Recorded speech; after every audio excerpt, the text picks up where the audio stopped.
이 세상의 모든 죄를 찬송가 261장 함께 찬송하시겠습니다.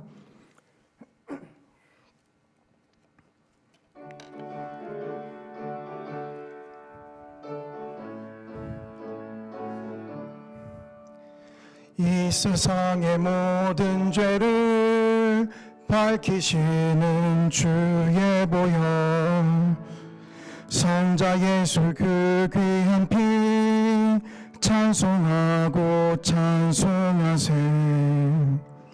주님 앞을 멀리 떠나 길을 잃고 헤맬 때에 나의 뒤를 따라오사 친히 구원하셨도다. 힘보다도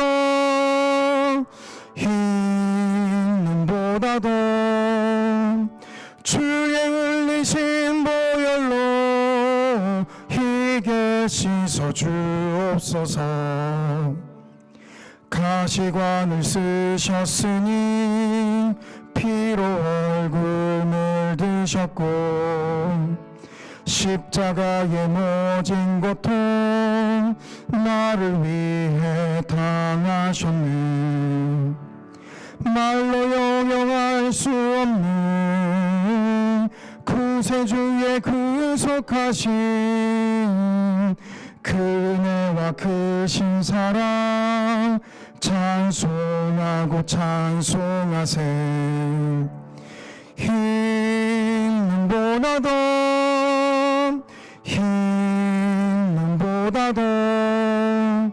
주의 흘리신 보혈로 희게 씻어 주옵소서. 아버지를 멀리 떠나 바른 길을 저버리고 여러 가지 죄악으로 주홍같이 되었으니 물 같은 것 가지고는 씻을 수가 아주 없네. 주여 귀한 보배 피로 날 정결케 하옵소서. 힘보다도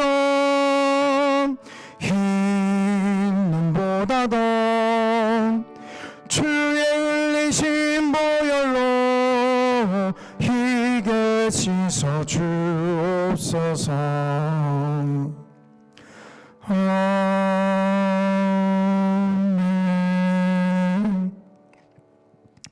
아멘. 우리 찬송가 407장 구주와 함께 나 죽었으니 찬송가 407장입니다.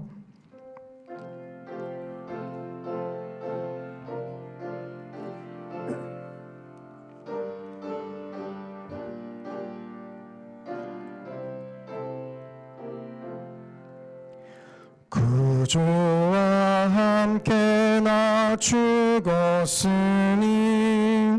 구주와 함께 나 살았도다. 영광의 그날에 이르도록 언제나 주만 바라봅니다. 언제나 주는 날 사랑하사 언제나 새 생명 주시나니 영광의 그날에 이르도록 언제나 주만 바라봅니다.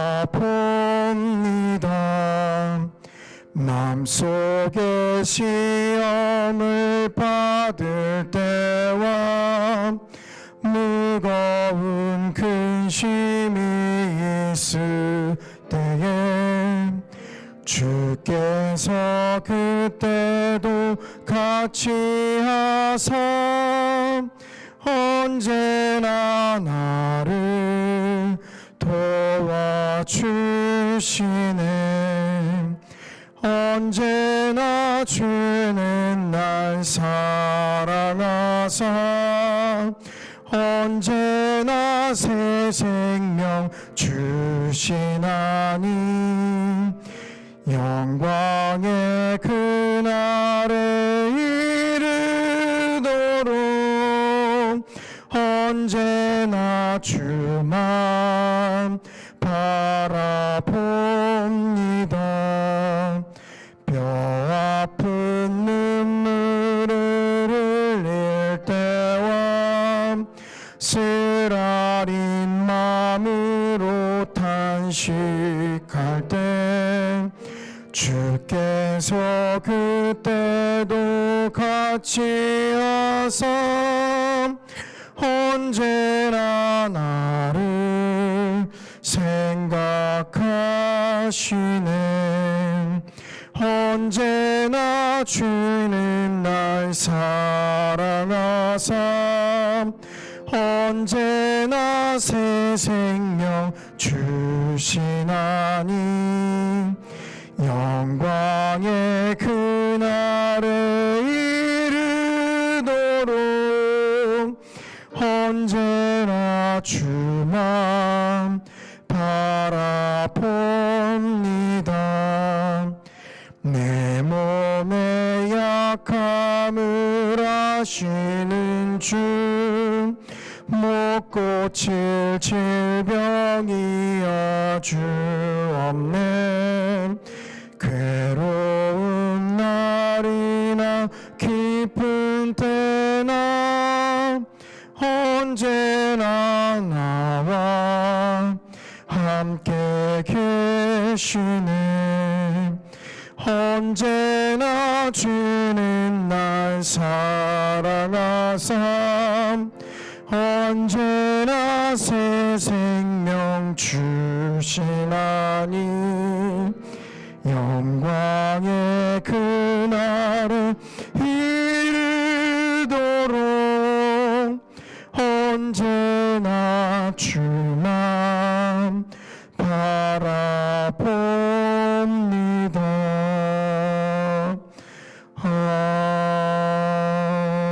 아멘. 아멘. 이 시간 우리 예배를 위해서 함께 기도하며 나아가도록 하겠습니다. 우리를 이 자리 가운데 불러주신 주님 감사를 드립니다. 우리의 예배 가운데 주님 홀로 자정하여 주시옵소서. 현장에서 예배를 드리는 자나 또 영상으로 예배를 드리는 자나 동일한 은혜가 하나님 앞에 임할 수 있도록 역사하여 주시며 우리가 이 시간 마음을 집중하여 주의 말씀에 귀를 기울일 수 있도록 주님 인도하여 주시옵소서. 아버지 하나님, 우리에게 필요한 말씀 이 시간 허락하여 주시며 오직 주님만이 홀로 영광 받아 주시옵소서. 우리 주님의 이름 한번 부르짖고 기도하며 나아갑니다. 주여, 사랑과 은혜가 충만하신 아버지 하나님, 주님 참으로 감사를 드립니다. 우리를 예배 자리 가운데 주님 불러주시사 아버지 하나님 앞에 예배할 수 있도록 이끌어 주심을 감사를 드립니다.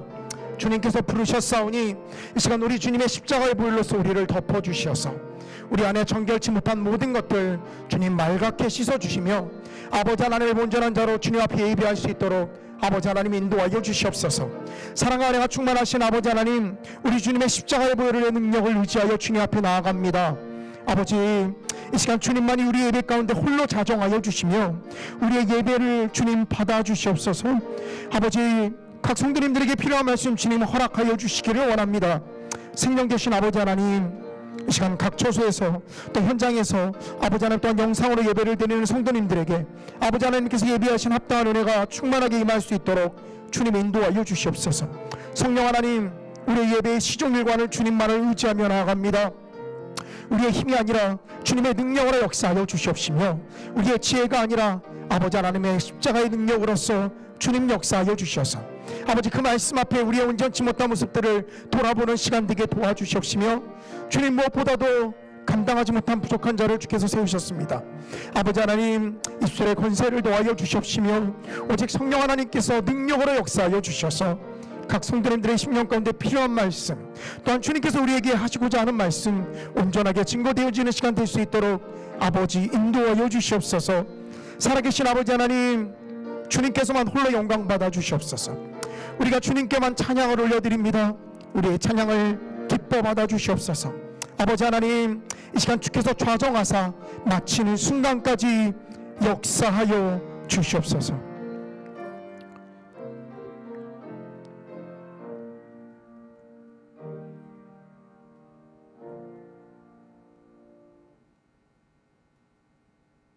사랑의 하나님, 참 감사합니다. 주일로 3일 동안도 하나님의 사랑의 장중에 보호하여 주셨다가 오늘 또한 수요 기도회로 하나님의 귀한 전에 나올 수 있도록 저희들에게 힘 주시고 말씀에 은혜 주셔서 감사합니다. 아멘. 아버지, 지금 오늘이 코로나로 1년이 딱 되는 날이라고 합니다. 우리 하나님, 그동안에 저희들이 대면 예배도 많이 드리지 못하고 비대면 예배로 드리면서 저희들 마음 심히 갈급하고 안타까움이 있었습니다.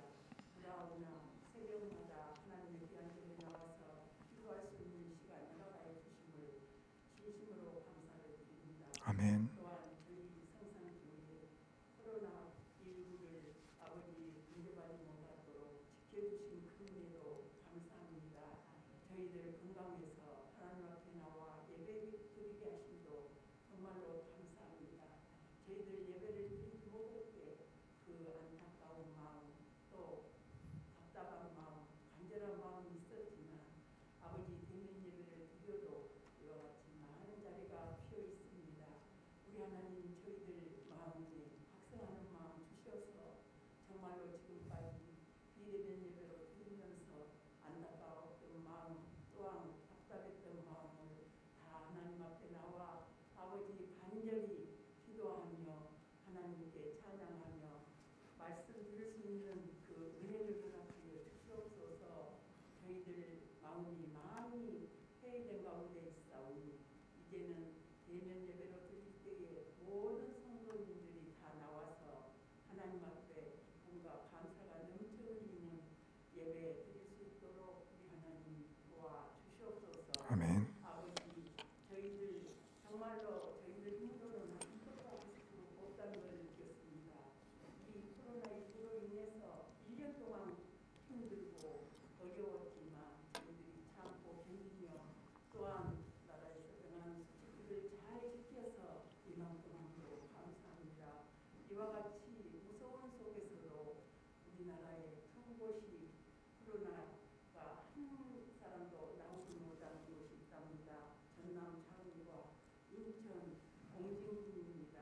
우리 하나님, 그곳은 아버지시여 여행을 많이 할 수 있는 관광지지만 그래도 우리 하나님 은혜를 베풀어 주셔서 그곳이라도 아버지 이 무서운 질병이 들어가지 않음도 감사합니다. 아버지, 이 남은 이 때에 저희들이 수칙도 잘 지키며 하나님 앞에 간절히 기도해서 이 모든 코로나19가 종식될 수 있도록 주님 도와 주시옵소서. 저희들에게 새 힘을 주시옵소서. 아버지, 지금까지 못했던 모든 예배가 아버지 활성화되게 하여 주시옵소서. 모임 예배가 활성되어서 모임 예배가 정말로 잘 드리며 감사하는 마음이 있을 때에 또한 교회 모든 예배 시간도 다 잘 드려질 줄 믿습니다. 모임 예배가 아버지 다시 재개될 수 있도록 우리 하나님 도와주시옵소서. 아멘. 저희 교회 형편같이 의지 아시는 하나님 아버지, 저희 교회는 이와 같이 좋은 예배당을 지어서 아버지 이번 주부터는 40%가 예배드릴 수 있게 하심도 감사합니다. 적은 곳에는 아직까지 예배를 드리지 못한 가운데 있지만 그래도 이와 같이 좋은 예배당 주셔서 저희들이 대면 예배 드릴 수 있음을 감사합니다. 나오지 못한 모든 성도들이 다 나와서 함께 예배드리게 하시고 이 코로나가 종식되어서 정말로 저희들이 올해 표와 같이 복음의 기쁨으로 꽃을 피우자는 그 표를 중심 삼아서 저희들이 대면하며 활짝 웃는 모습을 보여줄 수 있게 주님 도와주시옵시며 또한 주 안에서 항상 기뻐하라. 내가 다시 말하노니 기뻐하라는 그 말씀대로 저희들 얼굴빛에서 또한 마음속에서 항상 기뻐하는 마음을 들게 믿음 다하여 주시옵시기를 간절히 빌고 원하옵나이다. 그래도 저희 교회가 지금까지 교회를 지켜주시고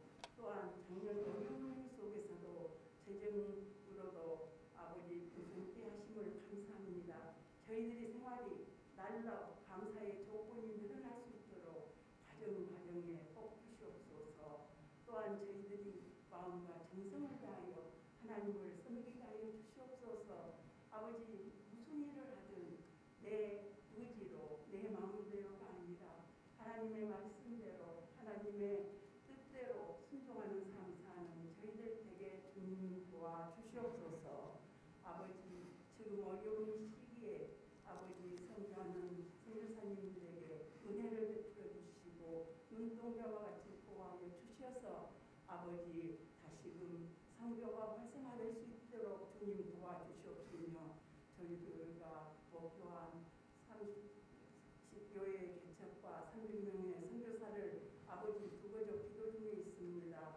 저희들에게 떠리하시지 마시옵시고 할수없이 그 뜻 이룰 수 있는 귀한 은혜도 허락하여 주시옵시며 저희들에게 먹고 마시며 쓰는 아버지 그런 물질보다 하나님 앞에 드리는 예물을 귀중히 생각하고 늘 감사하며 감사 생활할 수 있는 저희들 되어서 우리 성산교회가 정말로 하나님이 원하시는 복음의 빛을 발할 수 있는 교회 되게 주님 도와주시옵소서.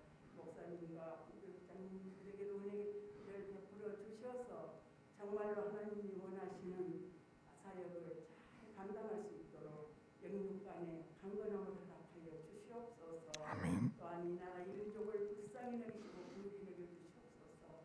지금 이 시대에 어떻게 하면 아버지시여 나라가 호강해질 수 있고 어떻게 하면 국민이 편히 살 수 있는지를 그들이 먼저 깨닫고 정말로 유전자들이 먼저 회개하고 깨우쳐서 정말로 국민을 위해 나라를 위해 헌신하는 일꾼들이 되게 주님 도와주시옵소서. 저희들 손으로 아버지 뽑아싸오니 저희들이 눈물 뿌리며 그들을 위해 기도할 수 있는 귀한 은혜도 허락하여 주시옵소서. 이 시간에 이 자리에 나오고 싶어도 육신의 열악함 때문에 시간 때문에 이 자리에 나오지 못하는 성도들이 있습니다. 우리 하나님 같은 곳에서 같은 은혜 나려 주셔서 저희들에게 주신 그 은혜와 똑같은 은혜 나려 주시옵소서. 이 시간에 말씀을 들고 서신 우리 별필 목사님 주님 기억하시고 욥기서를 말씀 전하실 때에 능력의 말씀을 저희들이 전하게 하시고 또한 저희들은 그 말씀을 아멘으로 마음속 깊이 받아들여서 그 말씀대로 살려고 힘쓰고 애쓰는 저희들 되게 주님 도와주시옵소서. 예배가 시작되었사오니 말이 틈타지 못하도록 성령님이 지켜주시옵소서. 예수님의 이름으로 감사하며 기도드리옵나이다. 아멘.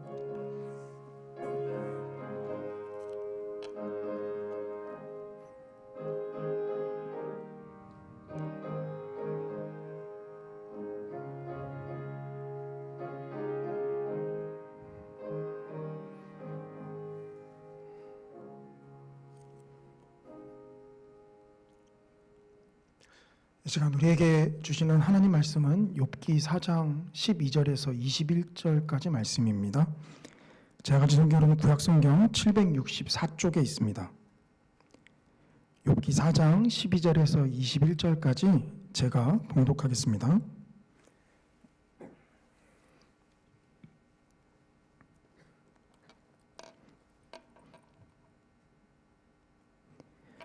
어떤 말씀이 내게 가만히 이르고 그 가느다란 소리가 내 귀에 들렸었나니 사람이 깊이 잠들 즈음 내가 그 밤에 본 환상으로 말미암아 생각이 번거로울 때에 두려움과 떨림이 내게 이르러서 모든 뼈마디가 흔들렸느니라. 그때 영이 내 앞으로 지나매 내 몸에 털이 쭈뼛하였느니라.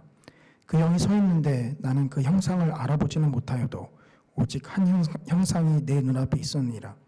그때 내가 조용한 중에 한 목소리를 들으니 사람이 어찌 하나님보다 의롭겠느냐? 사람이 어찌 그 창조하신 이보다 깨끗하겠느냐? 하나님은 그의 종이라도 그대로 믿지 아니하시며 그의 천사라도 미련하다 하시나니 하물며 흙집에 살며 티끌로 털을 삼고 하루살이 앞에서라도 무너질 자이겠느냐? 아침과 저녁 사이에 부스러져 가루가 되며 영원히 사라지되 기억하는 자가 없으리라. 장막줄이 그들에게서 뽑히지 아니하겠느냐? 그들은 지혜가 없이 죽느니라. 아멘. 네, 오늘은 욥기 본문을 가지고 함께 하나님의 은혜를 좀 나누고자 합니다. 성도님들, 세상을 살아가실 때 우리는 성경에 입각한 가치관을 가지고 살아갑니다. 또 믿지 않는 사람들도 나름대로 자신만의 가치관을 가지고 세상을 살아갑니다. 감히 말하건대 믿지 않는 사람들보다는 우리 믿는 사람들이 이 세상의 이치를 조금 더 잘 알고 있는 것이 아닌가 생각을 합니다. 성경을 통해서 하나님께서 더욱더 많은 것들을 우리에게 알게 해 주셨기 때문입니다. 그런데 그럼에도 불구하고 이번 코로나19의 그 1년 동안의 상황을 쭉 지켜보면 이 똑같은 노선에 있었다라고 생각되는 교회들이 사뭇 다른 가치관을 내거는 것을 종종 저희는 목격하였습니다. 우리와 똑같은 하나님을 섬기면서 그 하나님의 속성대로 사역을 하는 것 같은데 뭔가 다른 하나님을 섬기는 것인가 하는 생각들도 들게 만들었습니다. 성도들, 욥기서를 보면은 잘 아시는 내용이시겠지만 이 욥과 그의 세 친구들이 주로 나와서 대화를 나눕니다. 그런데 이 욥의 세 친구들이 하는 말들을 가만히 살펴보면 이 하나부터 열까지 암송하고 싶은 말들이 많습니다. 오늘 본문에서도 나와 있지만 보통 우리가 가게를 새로 오픈을 하거나 개인 그 사업장을 새로 낼 때 내 시작은 미약하였으나 내 마지막은 심히 창대하리라 라는 문구를 아마 성도님들 기억하실 것입니다. 그 문구는 욥이 한 말이 아니라 욥의 세 친구 중 한 명이 한 말이죠. 그럴 정도로 이 욥의 세 친구들이 하는 말들을 가만히 살펴보면 이 신앙이 없는 자들이다라고 볼 수 없습니다. 오히려 욥을 책망하면서 욥보다 더 하나님을 열심히 섬기는 듯한 모습으로 나타납니다. 그런데 욥기를 끝까지 읽어 나아가다 보면 이 욥이 맞았고 욥의 세 친구들이 틀렸다라는 것을 우리는 보게 됩니다. 무엇이 이런 차이점을 만들었을까요? 욥의 세 친구들은 누구보다도 열심히 하나님을 섬겼던 자들이고 절대 변치 않는 자들인 것 같은데 그들은 어디서부터 잘못이 된 것일까요? 그들의 잘못된 하나님에 대한 인식이 욥을 위로하기는커녕 위로를 가장해서 오히려 욥의 마음을 더 우벼 파는 모습을 우리가 욥기를 통해서 볼 수 있습니다. 우리에게도 이런 모습이 나타나지 말라라는 법이 없는데요. 오늘 본문을 통해서 욥의 세 친구 중 첫 번째인 엘리바스가 하는 위로를 우리가 살펴보면서 무엇이 잘못되었고 또 우리가 바른 위로를 하려면 어떻게 해야 하는지를 좀 살펴보고자 합니다.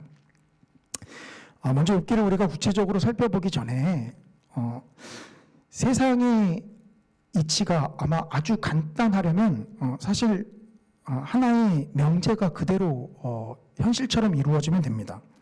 그것이 무엇인가 하면 죄를 지은 자는 벌을 받는다라는 명제입니다. 하나님 앞에 죄를 지은 자는 반드시 심판을 받는다.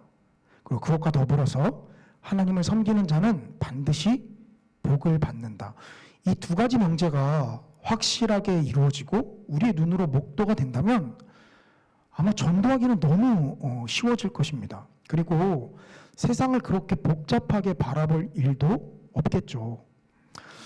우리가 하나님을 온전히 섬기다가도 가끔씩 이 물음표가 우리의 마음 가운데 들 때는 언제입니까? 우리에게 뜻하지 않은 고난이 찾아올 때입니다. 하나님을 열심히 섬겼는데 고난이 찾아오는 경우, 하나님을 열심히 섬겼는데 건강에 이상이 생기는 경우, 하나님을 열심히 섬겼는데 뜻하지 않게 집에 큰 문제가 발생하는 경우입니다. 그럴 때는 혼란스럽습니다. 하나님을 열심히 섬겼는데 왜 이런 일들이 생기는가? 이런 일들 때문에 우리가 세상을 바라보는 가치관이 우리의 생각 속에서 잘 정돈되어지는 것이 아니라 상당히 혼란스럽게 느껴집니다. 그래서 심할 경우는 하나님이 살아계심을 부인하는 경우까지 나아가는 것을 우리가 보게 됩니다. 어떻게 인식하는 것이 바른 것일까요? 우리가 그것을 이 엘리바스의 예를 통해서 한번 살펴보고자 합니다. 먼저 이 욥의 세 친구들 중 이 욥의 세 친구들의 이야기를 다루기 전에 이 욥기 전체를 바라보시는 안경을 하나 좀 씌워드리고 시작을 하고자 합니다. 욥기가 사실 어려운 성경 가운데 하나입니다. 그것은 아까 말씀드린 대로 욥의 세 친구들이 구구절절히 옳은 말들을 하기 때문입니다. 구구절절히 옳은 말을 하는데 마지막에 하나님의 평가는 욥이 옳고 세 친구들이 틀렸다라고 말하는 경우죠. 우리가 욥기를 바라볼 때의 바른 안경은 무엇인가 하냐면 욥기 1장을 시작할 때 하나님과 이 사단이 등장을 합니다. 사단이 이렇게 말을 하죠. 하나님, 욥이 하나님을 온전히 섬기는 게 정말 하나님을 잘 섬기고자 하는 마음이 그에게 있기 때문이 아니라 하나님께서 복을 주셨기 때문입니다 라고 사단이 이야기합니다.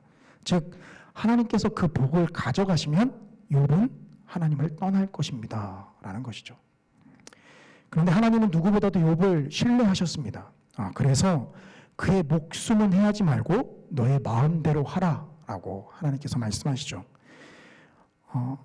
여기서 우리가 하나 생각해야 할 것은 하나님께서 이 가이드라인을 쳐주신다라는 말입니다. 물론 왜 이런 악을 허용하시는지 여전히 우리의 마음속에는 물음표로 작용하지만 그러나 그럼에도 불구하고 이 사단의 권세가 하나님의 손 아래에 있고 하나님께서 그 가이드라인 욥의 생명은 해하지 말아라 라는 이 가이드라인을 하나님께서 확실하게 쳐주신다라는 것이죠. 그래서 이제부터 욥의 고난이 시작이 됩니다. 잘 아시는 대로 그 자녀들이 한낱 한시에 죽고요. 그의 모든 재산이 다 몰수가 됩니다. 그리고 무엇보다도 그가 신뢰했던 그의 아내가 오히려 하나님을 저주하라라고 이야기를 하죠. 그 아내마저 욥을 떠나는 모습을 우리는 보게 됩니다. 그래서 욥기 3장에서는 이 욥의 한탄이 이어집니다. 그러고 나서 이 욥기 4장에 이 엘리바스가 처음 이 욥에게 위로를 건넵니다. 오늘 본문에는 나와 있지 않지만 이 엘리바스는 사실 인품이 굉장히 훌륭한 사람처럼 느껴집니다. 왜냐하면 그가 욥을 위로하고자 득달같이 달려온 것도 그렇지만 달려오자마자 바로 욥을 위로하지 않았습니다. 일주일 동안 욥의 한탄을 들으면서 그 옆에서 자리를 함께 지켰다라는 것이죠. 이 자리를 함께 지키는 게 무엇이 대단한가라고 생각하실지 모르지만 이 아무 말 없이 그 옆자리를 함께 해주는 것, 그것은 사실 굉장히 든든한 것을 우리 마음 가운데 심어줍니다. 제가 2017년에 이 어머니께서 암으로 돌아가시면서 이 장례를 직접 상주가 돼서 치른 적이 있는데요. 많은 분들이 오셔서 위로해 주시고 하면서 마음의 슬픔이 조금은 가시는 듯 느껴졌습니다. 그러나 그럼에도 불구하고 부인할 수 없는 것은 이 장례식장에 밤이 되면 이 저와 아내 그리고 두 딸만 덩그러니 남아있게 된다라는 거죠. 많은 사람들이 와서 위로를 하였지만 역시 밤이 되면 모든 사람은 다 떠나가고 그 자리를 지키는 것은 저와 제 가족들 뿐이었다라는 것입니다. 근데 그것이 사실 굉장히 춥게 느껴지고 사실 마음이 흔들리더라라는 말입니다. 그런데 욥의 친구인 엘리바스는 어떻습니까? 일주일을 그 옆자리에서 욥이 어떤 불평을 하든 어떤 탄식을 하나님 앞에 쏟아내든 그 옆자리를 지켰다라는 것이죠. 그것만 보면 이 엘리바스의 인품과 신앙이 사실 얼마나 대단했는지를 느껴볼 수 있습니다. 그렇게 일주일을 엘리바스가 가만히 살펴보다가 이제 욥기 4장에서 엘리바스가 말을 꺼냅니다. 그런데 욥기 4장 2절을 보시면요. 우리 먼저 욥기 4장 2절을 좀 함께 보시고 좀 말씀을 이어가겠습니다. 욥기 4장 2절입니다. 누가 내게 말하면 내가 실증을 내겠느냐? 누가 참고 말하지 아니하겠느냐? 이 엘리바스가 가장 먼저 이 욥에게 건넨 말인데요. 이 말은 무슨 뜻입니까? 이 엘리바스가 본격적으로 자신의 말을 꺼내기 전에 먼저 욥에게 양해를 구하는 것이다라는 것이죠. 혹시 욥아, 누가 다른 사람이 너에게 말을 하면, 즉 위로를 하면 너가 혹시 실증을 내겠느냐라고 하면서 그의 우중을 물어보는 것이죠. 이 말은 무엇입니까? 이 엘리바스가 상당히 교양 있게 위로의 말을 시작한다라는 것이죠. 아까 말씀드렸다시피 욥기 3장은 욥의 탄식을 계속 쏟아내는 부분입니다. 그런데 그가 그것을 듣자마자 욥을 꾸짖기는커녕 먼저 그 욥에게 양해를 구하면서 자신의 위로를 건네고 있다라는 것입니다. 그러면서 이제 이 엘리바스의 위로가 시작이 됩니다. 총 두 가지 위로가 건네지는데요. 가장 처음은 욥기 4장 6절에 나옵니다. 욥기 4장 6절입니다. 내 경외함이 내 자랑이 아니냐, 내 소망이 내 온전한 길이 아니냐. 이 엘리바스는 경외함 그리고 하나님을 향한 소망을 가지고 지금 욥에게 이야기를 합니다. 이 말은 무엇입니까? 욥의 탄식을 듣고서 왜 너의 하나님을 향한 경외함과 그 소망이 흔들리느냐라고 하면서 책망을 하는 것이죠. 즉 그 충고는 무엇입니까? 하나님을 향해서 일관된 너의 신앙을 유지해라 라고 지금 엘리바스가 권고하고 있는 것입니다. 이 엘리바스의 권고를 들으면 사실 저 같은 경우도 다른 사람들에게 혹시 신앙이 흔들리는 분들에게 이 위로하는 말 가운데 하나입니다. 신앙이 흔들려서는 안 됩니다. 하나님을 향한 믿음이 흔들려서는 안 됩니다. 그 소망이 비록 왜 이런 고난이 우리에게 다가왔는지는 이해가 되진 않지만 하나님을 향한 소망이 흔들려서는 안 됩니다. 우리가 자주 쓰는 말이죠. 하나님을 향한 경외함과 그 소망이 절대로 흔들려서는 안 된다라고 위로의 말을 건네고 있습니다. 우리의 신앙생활을 단 두 단어로 좀 압축해서 표현하자면 하나님을 향한 경외와 이 소망으로 아마 압축될 수 있을 것 같습니다. 하나님을 향한 경외는 우리의 신앙을, 하나님을 향한 우리의 신앙을 대표하는 말입니다. 그리고 비록 우리의 현실에서는 모든 것들이 다 이루어지지 않지만 하나님께서 온전히 이루실 것을 우리가 소망하면서 신앙생활을 믿음으로 이어나가죠. 그러니 이 경외와 소망은 우리의 신앙생활을 대표하는 말이다라고 볼 수 있습니다. 지금 엘리바스가 욥에게 하는 말이 이렇다라는 것이죠. 근데 항상 하나님 앞에 또 다른 믿음이 연약한 자들을 위로할 때면 그 위로의 근거가 항상 있습니다. 엘리바스 역시 왜 이렇게 4장 6절에서 욥을 위로할 수 있었느냐? 그것이 욥기 4장 7절에 그 근거가 나옵니다. 욥기 4장 7절을 좀 보시겠습니다. 제가 읽어드리겠습니다. 생각하여 보라, 죄 없이 망한 자가 누구인가? 정직한 자의 끊어짐이 어디 있는가?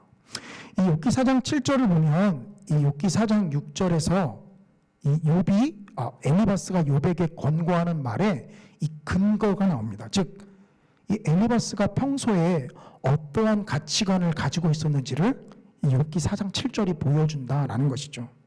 어떤 것입니까? 죄가 있는 자는 망한다라는 것입니다. 정직하지 않은 자는 반드시 끊어진다라는 것이죠. 즉 무엇입니까? 죄인은 반드시 심판을 받는다. 이것이 지금 엘리바스의 신앙입니다. 이 신앙은 우리의 신앙이기도 합니다. 죄인은 반드시 심판을 받습니다. 죄가 있는 자는 하나님으로부터 심판을 받습니다. 이것이 우리의 신앙이죠. 그런데 문제는 무엇입니까? 욥이 이 위로를 듣고서 다 튕겨내는 이유가 무엇입니까? 그것은 욥은 하나님 앞에 죄가 없는데 고난이 자신에게 닥쳤다라는 것이죠. 욥은 스스로를 잘 압니다. 자신이 하나님 앞에 죄를 지은 것이 없음에도 불구하고 이 고난이 자신에게 닥쳤다라는 것을 그는 잘 압니다.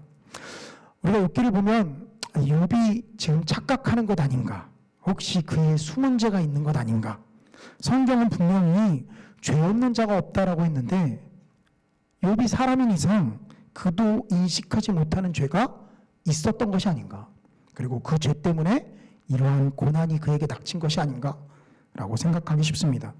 그런데 욥기의 경우는 하나님께서 욥의 신원을 보증해 주신다라는 거죠. 욥기 1장 1절이 이 욥이 얼마나 하나님 앞에 의로운 자였는지를 우리에게 보여줍니다. 제가 읽어드리겠습니다. 우스 땅에 욥이라 불리는 사람이 있었는데 그 사람은 온전하고 정직하여 하나님을 경외하며 악에서 떠난 자더라. 이 욥기 1장 1절은 욥에 대해서 단언적으로 우리에게 이야기를 합니다. 그는 하나님 앞에 온전한 자였다라는 것이죠. 그리고 마지막에 하나님께서 욥기 마지막에 나타나서 욥의 손을 들어주셨을 때는 이 욥이 하나님 앞에 죄를 지은 것이 없다라고 생각한 그것이 옳다라는 것을 우리는 보게 됩니다. 즉 무엇입니까? 정리하면 욥의 경우 하나님 앞에 죄를 지은 것이 없고 하나님 앞에 온전한 삶을 살았는데 이 고난이 그에게 미쳤다라는 것입니다. 그런데 엘리바스는 그러한 욥을 위로할 때 어떤 가치관을 갖고 어떠한 신앙을 갖고 그를 위로합니까? 죄를 지은 자는 하나님 앞에 반드시 심판을 받는다. 그 말은 결국 무슨 말입니까? 욥아, 너가 지금 죄 없다고 이야기하는데 잘 생각해봐. 너 죄 있어. 이 말입니다. 엘리바스가 욥을 향해서 위로한다라면서 건네는 이 말, 이것을 왜 욥이 다 튕겨내게 됩니까? 엘리바스의 말이 왜 욥의 귀에 하나도 들어오질 않습니까? 욥의 말이 종교적인 관점에서는 옳을지 모르지만 지금 당장 현실에서 닥친 일에 있어서는 전혀 다른 소리이기 때문입니다.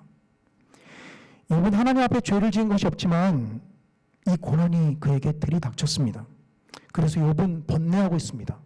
왜 이 고난이 닥쳤는가? 분명히 하나님을 섬기는 자는 하나님으로부터 복을 받고 하나님을 섬기는 자는 그 삶이 평탄해야 맞는데 왜 이런 고난이 닥쳤는가? 그것에 대한 답을 찾지 못해서 욥은 번뇌하고 있는 것이죠. 그래서 그 번뇌에서부터 욥기 3장에 탄식이 울려 퍼지는 것 아니겠습니까? 그런데 엘리바스는 아주 단편적인 하나님에 대한 지식을 가지고 그에게 위로를 건넵니다. 욥아, 죄인은 반드시 망하게 되어 있어. 너에게 이 고난이 닥쳤으니 잘 살펴봐. 너는 분명히 죄가 있을 거야. 그러니 하나님 앞에 회개하고 너의 죄를 인정해. 엘리바스의 충고는 오직 이거 하나입니다. 욥아, 너는 죄가 있는 사람이야. 욥이 아닌 우리의 경우라면 그 충고가 맞을지 모르겠습니다. 우리는 분명히 부지 중에 죄를 짓기 때문이죠. 그런데 성경에 기록된 욥의 경우는 분명히 우리가 살펴본 욥기 1장 1절에서 그는 하나님 앞에 온전한 자다, 악을 떠난 자다라고 분명히 명시하고 있습니다. 이 엘리바스는 자신의 위로를 더욱더 굳건하게 하기 위해서 오늘 우리가 읽었던 본문인 4장 12절부터 21절에 아주 신령한 체험을 욥에게 이야기합니다.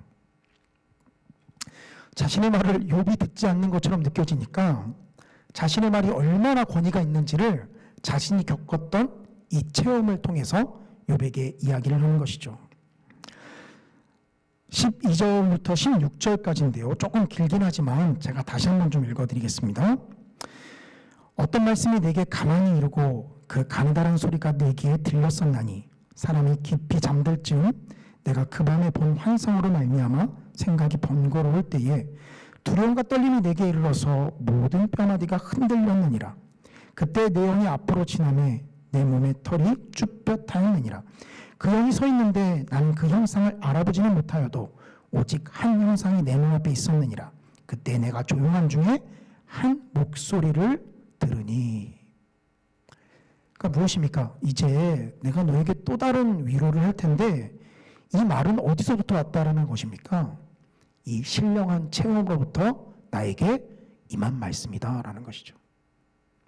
자, 단적으로 이야기하건대 엘리바스는 이 신령한 체험이 누구에게로부터 온 체험이다라고 생각하는 것일까요? 그는 하나님으로부터 이 말씀이 내 귀에 들렸다라는 말입니다. 그래서 그 말씀을 가지고 지금 욥 너에게 이야기를 하겠다라는 것이죠. 그 두 번째 위로가 욥기 4장 17절에 나옵니다.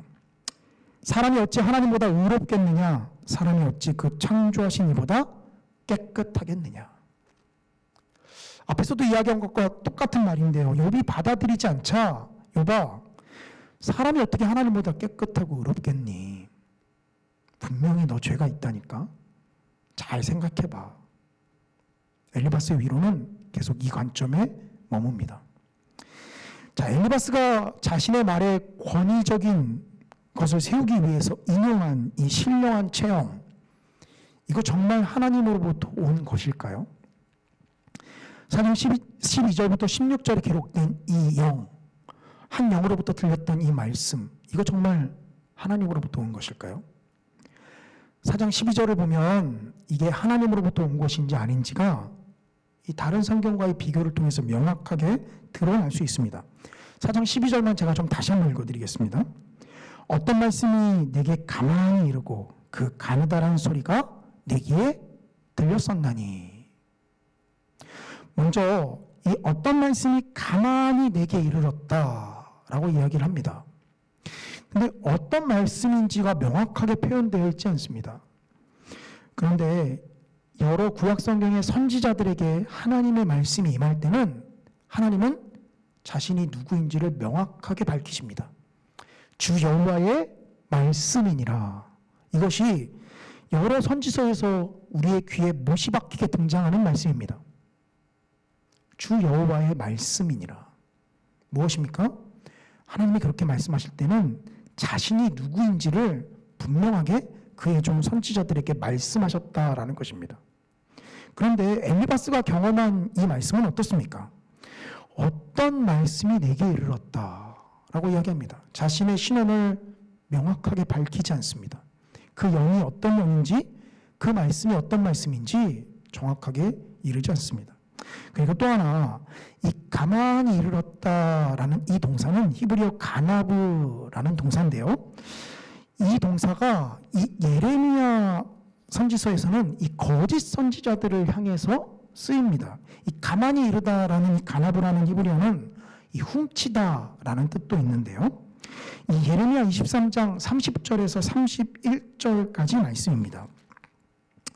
예레미야 23장 30절에서 31절, 화면을 보시고 좀 들어주시면 될 것 같습니다. 제가 좀 읽어드리겠습니다. 여호와의 말씀이라. 그러므로 보라, 서로 내 말을 도둑질하는 선지자들을 내가 치리라. 여호와의 말씀이니라. 보라, 그들이 혀를 몰려 여호와가 말씀하셨다 하는 선지자들을 내가 치리라.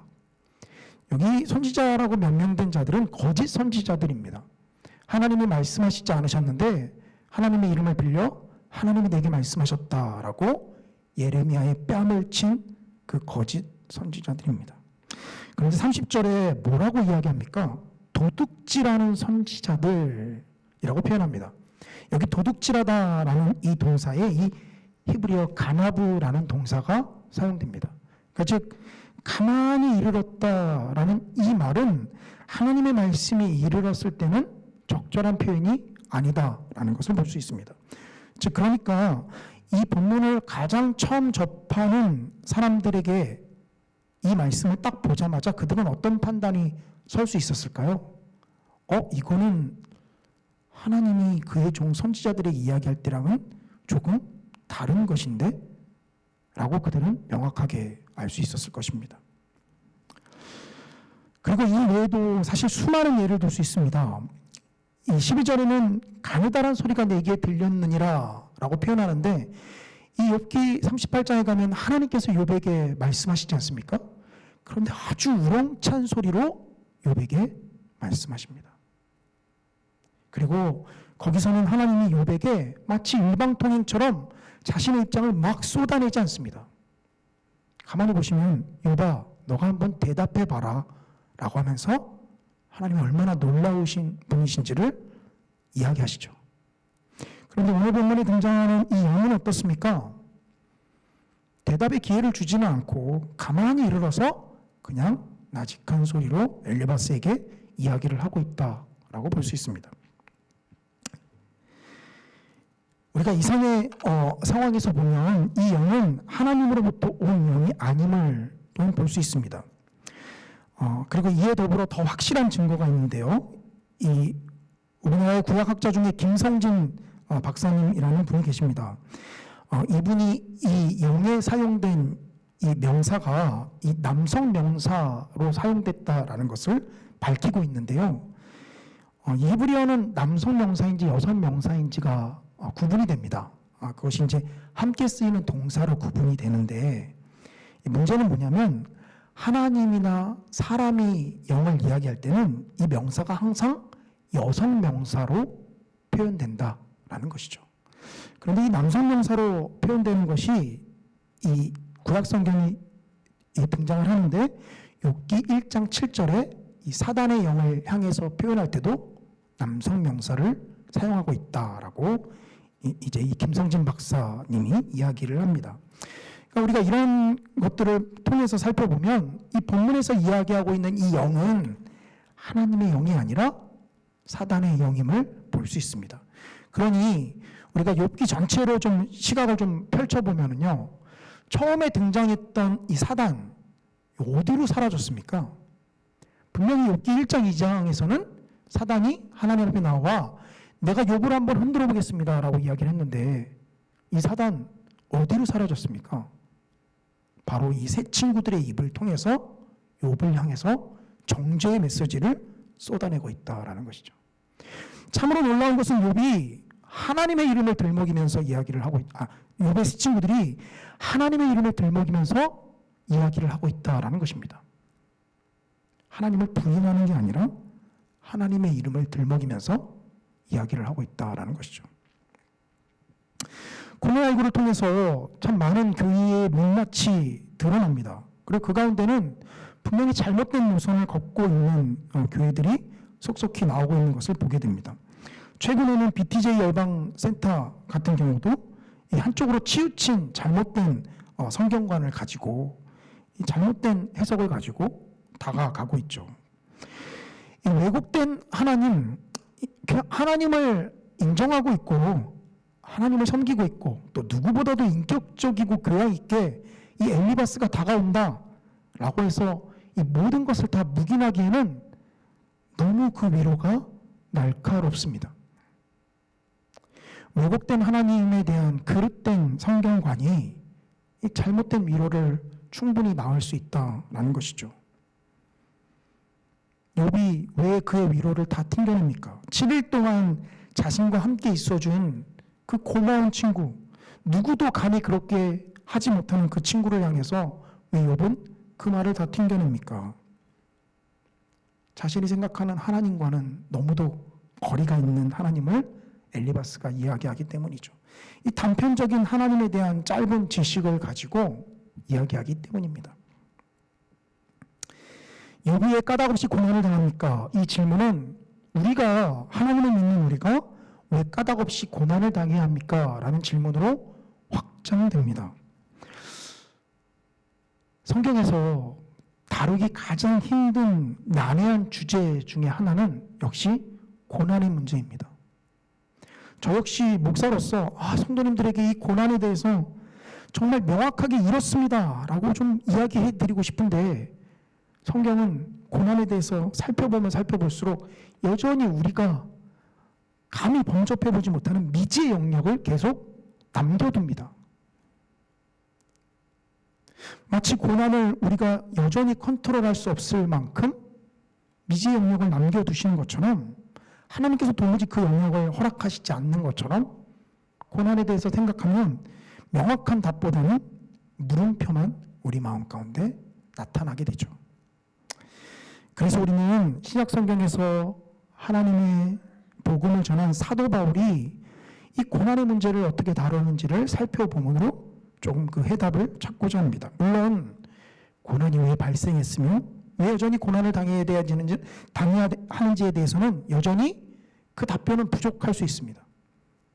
왜 당해야 합니까? 라는 질문에 명확한 답변은 될 수 없습니다. 그러나 그럼에도 불구하고 사도 바울의 베드로의 예와 사도 바울의 예를 좀 살펴보고자 합니다. 먼저 베드로는 베드로전서 2장 21절에 고난에 대해서 이렇게 이야기를 합니다. 베드로전서 2장 21절입니다. 이를 위하여 너희가 부르심을 받았으니 그리스도도 너희를 위하여 고난을 받으사 너희에게 본을 끼쳐 그 자취를 따라오게 하려 하셨느니라. 베드로 역시 왜 고난이 발생했는지 또 왜 우리가 고난을 당해야 했는지는 이야기하지 않지만 뭐라고 이야기합니까? 예수 그리스도께서 우리를 위해서 먼저 고난을 받으사 그 본을 끼쳐 우리가 따라오게 하셨다라는 것입니다. 그래서 사도 바울은 그 따라감을 이렇게 표현합니다. 골로새서 1장 24절인데요. 나는 이제 너희를 위하여 받는 괴로움을 기뻐하고 그리스도의 남은 고난을 그의 몸된 교회를 위하여 내 육체에 채우노라. 역시 사도 바울의 경우에도 왜 고난이 발생했는지는 답변을 못합니다. 그도 우리와 똑같이 그 지식에 있어서는 제한되기 때문입니다. 그러나 그럼에도 불구하고 무엇이라 이야기합니까? 그리스도께서 보여주신 그 고난을 역시 내 육체에 채운다라고 자신의 사명처럼 그것을 사도 바울이 이야기하는 것을 보게 됩니다. 고난의 문제에 대해서 명확한 답변을 할 수 없지만 이 욥기와 예수님께서 보여주신 고난을 통해서 우리는 한 가지 명확한 답변을 얻을 수 있습니다. 그것은 무엇입니까? 욥은 까닭 없는 고난을 당했다라는 것입니다. 즉 욥은 합당하지 못한 고난을 당했다라는 것입니다.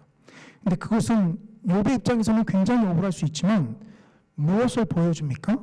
신약 성경을 가지고 있는 우리에게 있어서는 욥을 통해서 예수 그리스도를 바라보게 만듭니다.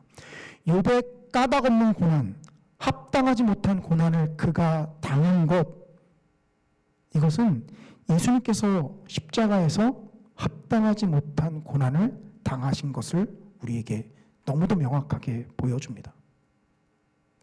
예수 그리스도의 십자가의 고난은 우리의 죄를 짊어지시고 십자가에서 당하신 고난입니다.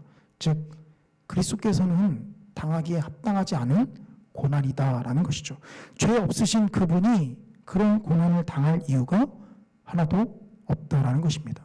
마치 부당한 고난을 당한 욥처럼 예수님께서는 십자가에서 그렇게 고난을 당하셨다라는 것입니다.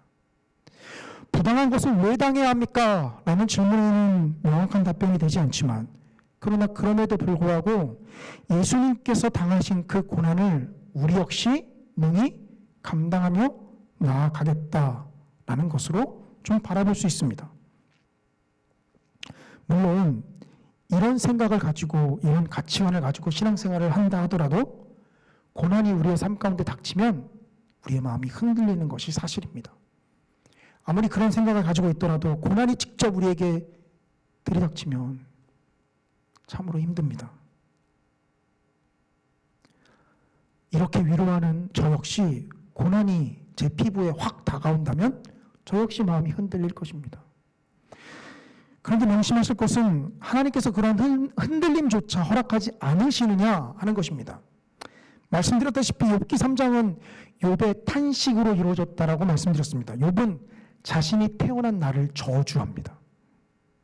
내가 그날에 태어나지 않았더라면, 내가 그날에 젖을 먹지 않았더라면, 그날에 나를 받아내는 손이 없었더라면 그 태어난 날을 저주합니다. 그런데 그것이 신앙을 향한 흔들림입니까? 시편에는 굉장히 많은 탄식시들이 등장합니다.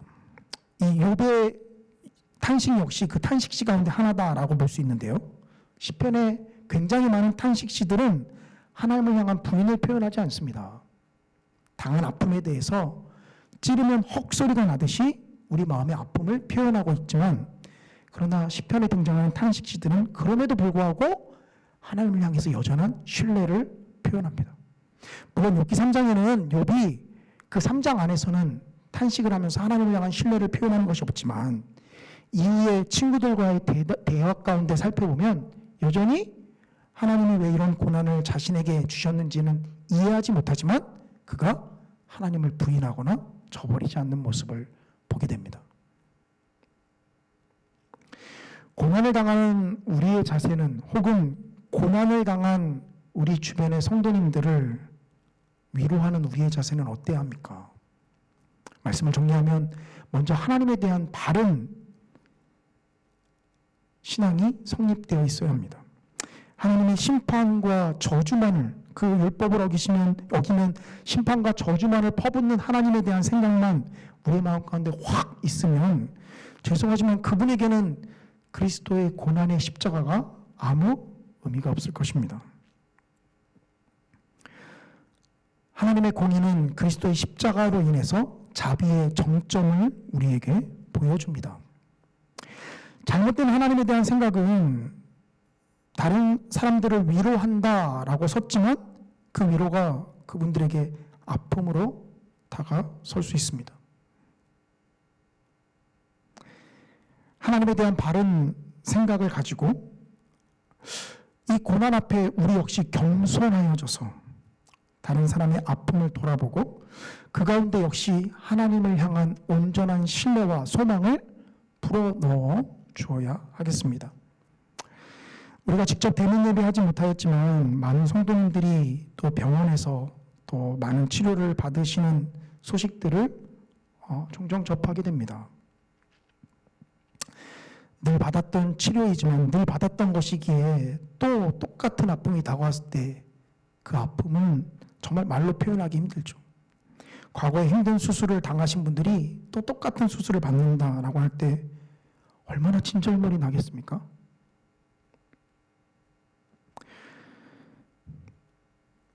전에 교회 신방하는데 지금은 연세가 더 되셨겠지만 90세를 넘기신 권사님이 한 분 계셨습니다.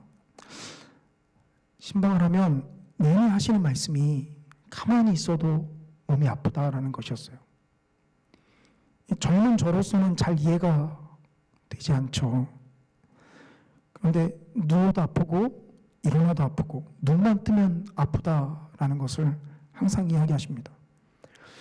그 똑같은 아픔이 계속 끊임없이 반복된다라고 할 때 얼마나 고통스럽겠습니까? 좀 이렇게 하면 고통이 사라집니다 라는 명확한 해결을 드리고 싶은데 사실 그걸 드릴 수 있는 명확한 해답이 저의 손에도 없습니다. 성경에도 있지 않습니다. 그러나 성경은 무엇을 이야기합니까? 그리스도의 십자가의 고난을 바라보게 만듭니다.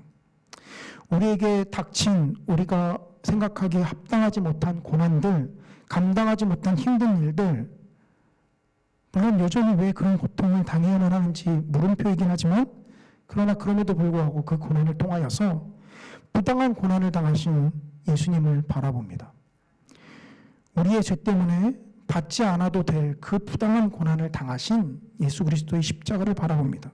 그리고 그 고난 앞에 주저함 없이 그 십자가의 사역을 감당하신 예수님을 바라보고 부족하지만 그분의 삶을 따라 살아야겠다라고 우리는 생각합니다. 고난에 대해서 다 안다라고 이야기하는 것은 마치 선악과를 먹고서 하나님과 똑같은 위치에 있는 것과 같다라고 생각이 됩니다. 하나님은 그 미지의 영역을 우리 가운데 여전히 물음표로 남겨두시면서 그 물음표가 오로지 예수 그리스도의 십자가를 향할 수 있도록 우리를 인도하시는 것을 보게 됩니다. 물론 여전히 고난과 고통에 대해서 100% 만족할 만한 답은 얻지 못하지만, 그러나 그럼에도 불구하고 우리에게 고난이 다가왔을 때, 또 고통이 다가왔을 때 하나님께서 여전히 우리를 붙잡고 계심을 우리가 신뢰하며, 또 그런 아픔과 고난 가운데 있지만 여전히 우리 주변에 고난과 아픔을 당한 분들을 살펴보며 우리가 그들에게 명확한 해답은 제시해 주지 못할지언정, 그러나 그 고난을 공감하며 또 그 고난 가운데 여전히 인내할 수 있도록 우리가 함께 할 수 있지는 않겠습니까? 이것이 성경에서 이야기하는 고난을 향한 성도의 합당한 자세입니다. 죄가 있는 자에게 고난이 닥쳤다. 너의 죄를 살펴보아라 라고 하는 것은 죄송하지만 하나님을 바르게 인식하지 못하는 데서 나온 잘못된 신앙관이다라는 것입니다. 이 하나님에 대한 온전한 생각이 성도님들께 늘 충만하여서 우리 주변의 연약하고 아픈 자들을 돌아보며 그러한 자들을 향해서 용기를 북돋아 주시며 또 여전히 신실하신 하나님을 그분들이 바라볼 수 있도록 인도하시는 그러한 성도님들 되시기를 주님의 이름으로 간절히 축원합니다. 우리 들은 말씀 가지고 함께 기도하며 나아가도록 하겠습니다. 먼저 이 시간 우리 성도님들 가운데 고난 가운데 있으신 분들을 우리가 좀 기도했으면 좋겠습니다. 실명을 언급해 드리기는 좀 힘들지만 또 병원에 가셔서 허리 시술을 받으시는 성도님이 계시고요. 또 과거의 질병이 다시 재발하여서 수술을 앞두고 있으신 성도님들도 계십니다. 그리고 여전히 이 모양 저 모양으로 또 아픔 가운데 계시는 성도님들 계시고요. 또 코로나19로 인해서 개인 사업에 힘듦을 겪고 계신 분들도 계십니다. 우리가 그분들을 위해서 또 함께 기도하였으면 좋겠습니다. 하나님, 주께서 위로하여 주시고 주께서 힘주시며 여전히 주님을 바라보며 신실한 주님 앞에 그 믿음을 토로하는 그런 주의 백성들 될 수 있도록 주님 인도하여 주시옵소서. 그리고 부족한 우리들을 위해서도 함께 기도하며 나아가도록 하겠습니다. 주님, 고난이 언제 우리에게 임할지 모르지만 주님, 그러나 우리가 그 가운데 주님의 십자가를 바라보며 나아가는 자들 될 수 있도록 아버지 이끌어 주시옵소서. 우리 주님의 이름 한번 크게 부르짖고 기도하며 나아갑니다. 주여, 사랑과 은혜가 충만하신 아버지 하나님, 주님 참으로 감사합니다. 여전히 고난이 우리 가운데 엄습하며 고통이 또 그 원인을 알 수 없는 고통이 우리 가운데 임하지만 아버지 하나님, 그러나 신실하신 주님께서 그 모든 것을 인도하시고 주관하고 계심을 우리가 믿음의 눈으로 바라봅니다.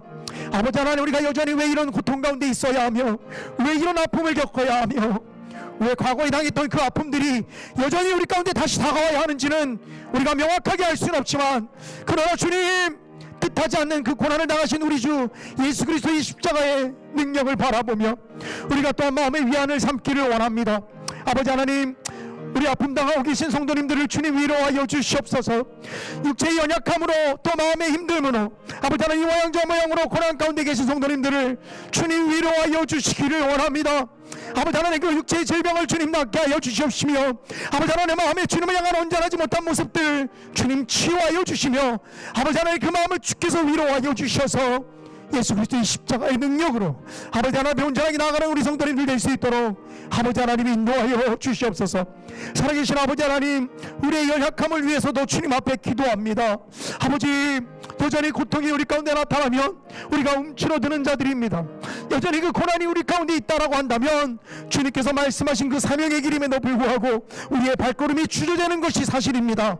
그러나 주님, 그 가운데 우리 주님 예수 그리스도의 십자가의 능력을 바라보며 나아가는 저희들 될 수 있도록 아버지 인도하여 주시옵소서.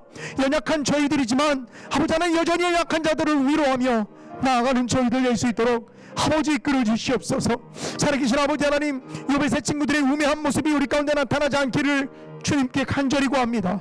아버지, 연약한 자들과 함께 울며 아버지 하나님, 그들의 고통을 능히 공감하며 아버지 하나님 앞에 그들의 고통을 신원하며 나아가는 저희들 될 수 있도록 아버지 이끌어 주시옵소서.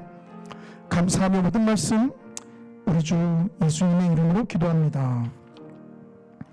아멘. 우리 찬송가 327장 죄송합니다. 446장 함께 찬송하시겠습니다.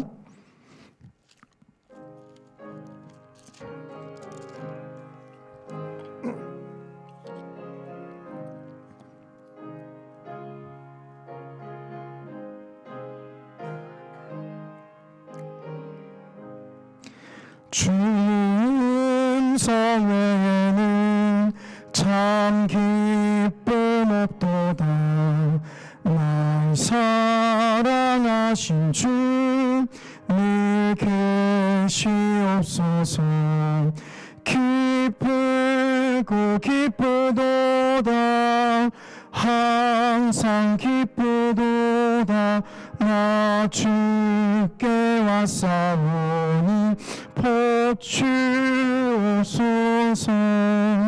나 주께 왔으니 복 주시옵소서. 주 함께 계시면 큰 시험이 기네 기쁘고 기쁘도다 항상 기쁘도다 나 주께 왔사오니 복 주옵소서 주 떠나가시면 내 생명 어때네 기쁨나 슬픔 때 늘 계시옵소서 기쁘고 기쁘도다 항상 기쁘도다 나 주께 왔사오니 복 주옵소서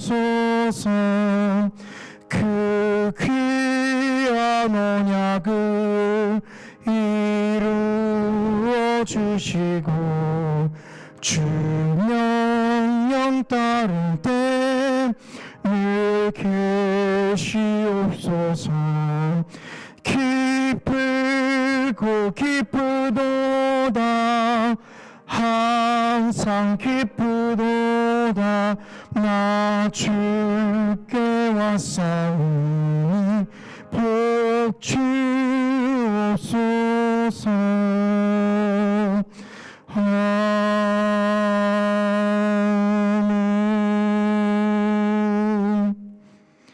아멘. 몇 가지 교회 소식 말씀드리겠습니다. 월요일부터 사회적 거리두기 단계가 2.5단계로 유지가 되었지만 우리 교회는 이 허용 좌석 인원의 10%까지 대면 예배를 드릴 수가 있습니다.